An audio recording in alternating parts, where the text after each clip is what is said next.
J'ai fait l'acquisition de cette voiture par l'intermédiaire de M. Demoiselle en février 2020. Lors de la commande, il m'avait précisé qu'il la connaissait personnellement car il l'avait inspectée et qu'il connaissait le propriétaire.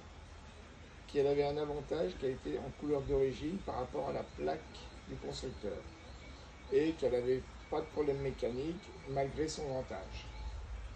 Donc j'ai passé la commande à M. Demoiselle en lui spécifiant que je voulais qu'elle soit livrée en Guadeloupe, ce qui paraît logique par rapport aux États-Unis, ce qui ne posait aucun problème. Il m'a même dit que c'était le bon prix. Lors de la commande, du bon de commande, je me suis aperçu que c'était stipulé livraison au Havre.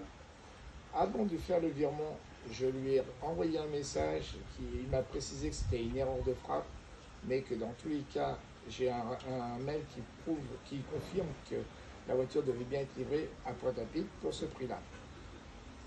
Donc, j'ai fait le virement, la voiture est partie, et dès son arrivée en Guadeloupe, M. Demoiselle me réclame à nouveau des frais de transport de logistique pour payer la compagnie américaine, sinon ma voiture ne pouvait pas débarquer du bateau et qu'elle repartirait aux USA.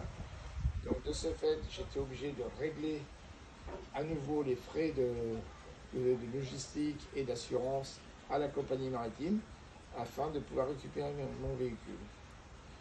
Lors du déchargement, quelle fut ma surprise de voir une voiture verte alors qu'elle était prévue bleu caspien, que la capote qu'il m'avait promis dans le coffre était manquante et que la moquette était complètement pourrie due aux fuites de la vieille capote.